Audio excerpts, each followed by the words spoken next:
छोटे छोटे टुकड़ों में वो जो बांट दिया है हमको, वो दिन दूर नहीं जब स्कूलों में ताला होगा। मैं आपको बता दूं, मैं एक बार फिर से आपको लिए चलता हूं छपरा, जहां पे मामला काफी गंभीर है और वहां पे स्थिति अब ऐसी है कि नेट बंद होने के कगार पे है और लोग जो है फिर से 2 दिन के लिए वहां पे नेट बंद का सामना करने वाले हैं। मामला यह है कि वहां पे रोहिणी आचार्य एक बूथ पे जाती हैं जहां से बवाल शुरू होता है और आज सुबह तक यह खबर आती है कि एक लोग की गोली मार के हत्या कर दी जाती है, जबकि 2 लोग गंभीर रूप से घायल हो जाते हैं। नमस्कार, मैं हूं रजत और आप देख रहे हैं जनता जंक्शन। छपरा लोकसभा में कल चुनाव था। 20 मई को 5वें चरण में चुनाव थी और वहां पे बूथ नंबर 118 119 से एक मामला आता है जहां पे रोहिणी आचार्य जाती हैं और वहां के लोग, वहां के बीजेपी कार्यकर्ता जो है वहां पे आरोप लगाते हुए ये देखे जा सकते हैं उस एक वीडियो में, जो वीडियो वायरल होता है। उस वीडियो में ये आरोप लगाते हुए देखे जा रहे हैं कि रोहिणी आचार्य वहां पे बूथ कैप्चरिंग के लिए आई थी, जबकि ग्रामीणों ने, वहां के लोगों ने और बीजेपी कार्यकर्ताओं ने उनका विरोध किया और विरोध ही नहीं किया बल्कि अभद्रता और अश्लीलता जैसे कुछ शब्दों का प्रयोग भी किया, जहां से मामला तूल पकड़ लेता है। वहां पे थोड़ी बहुत झड़प भी होती है। पुलिस वहां पे आके मामले को शांत कराता है और दोनों पक्षों को वापस घर भेज देता है। लेकिन पुलिस जब उनको घर भेजता है तो शायद वो ये सोच रहा होता है कि मामला बहुत आसान है, मामले में कुछ नहीं होने वाला, लेकिन मामला गंभीर हो जाता है आज सुबह, जब वापस से वो दोनों पक्ष भिखारी चौक पे टकराते हैं। जब दोनों में झड़प होती है तो इस बार गोलियां चलती है और उस गोली में एक व्यक्ति की जान चली जाती है, जबकि 2 लोग गंभीर रूप से घायल हो जाते हैं और उन्हें पटना पीएमसीएच रेफर कर दिया जाता है, भेज दिया जाता है 2 लोगों का। जबकि एक इंसान की स्थानीय लेवल पे जो है वहां पे छपरा सदर अस्पताल में इलाज चल रहा है। इस तरीके की जानकारी सामने आती है। मामला बहुत ज्यादा तूल पकड़ लेता है। तिलपा के बूथ नंबर 118 119 की एक घटना है जहां पे रोहिणी आचार्य कल दोपहर में जाती हैं और वहां के स्थानीय लोग जो है उनके ऊपर आरोप लगाते हुए नजर आते हैं कि ये लोग बूथ कैप्चरिंग करने के लिए आए हैं और उसके बाद उन्हें वहां से खदेड़ते हैं और उस खदेड़ने के क्रम में भद्दी भद्दी टिप्पणियां करते हैं। कुछ गाली गलौज जैसे मामले सामने आते हैं जहां पे उनके समर्थक और वहां के जो भी बीजेपी के समर्थक थे, दोनों में आपसी रंजिश देखने को मिलती है। उस झड़प को उस वक्त पुलिस शांत करा देता है और पुलिस उस पे खासा सुस्त हो जाता है कि अब यह मामला जो है खासा तूल नहीं पकड़ने वाला, बात यही थी और यही खत्म हो गई। लेकिन जबकि ऐसा नहीं होता है।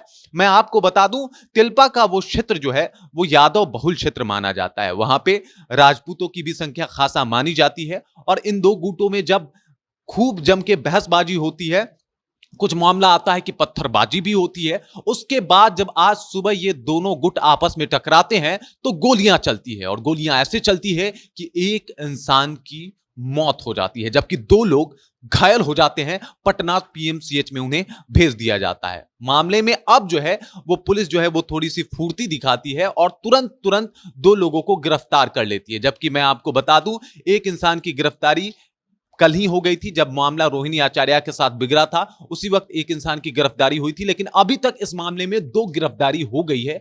पुलिस अब थोड़ी सी मुस्तैदी दिखा रही है। डीएम और एसपी जो है वो लगातार कैंप कर रहे हैं, लेकिन काश अगर ये मुस्तैदी वो कल दिखाए होते तो शायद ये घटना ही नहीं होता। अगर ये मुस्तैदी पुलिस कल दिखा रही होती तो शायद ये यहां तक मामला ही नहीं पहुंचता। और मैं आपको बता दूं, आरजेडी के प्रवक्ता मृत्युंजय तिवारी, इसके ऊपर उनका भी बयान सामने आया है, जो ये बोलते हुए नजर आ रहे हैं कि कहीं ना कहीं बीजेपी के लोग जो है वो अपने सत्ता का दुरुपयोग कर रहे हैं। शासन प्रशासन उसके हाथ में है, इस वजह से इन चीजों का दुरुपयोग कर रहे हैं और शासन प्रशासन जो है कहीं ना कहीं बीजेपी को सपोर्ट कर रही है। और यही बात कथित तौर पे जो सामने आया है, आरजेडी के कार्यकर्ता और वहां के ग्रामीण भी कर रहे हैं कि भाई कहीं ना कहीं पुलिस की ये नाकामी है और पुलिस जो है वो कहीं ना कहीं बीजेपी को, सत्तारूढ़ पार्टी को जो है वो सपोर्ट करते हुए नजर आ रही थी और यहीं से ये मामला तूल पकड़ा। अब यहां पे 2 पक्ष हैं, दोनों पक्ष के अपने अपने दलील हैं। पहला पक्ष ये कहता है कि रोहिणी आचार्य बूथ पे वोट कैप्चरिंग करने के लिए, बूथ कैप्चरिंग करने के लिए गई थी,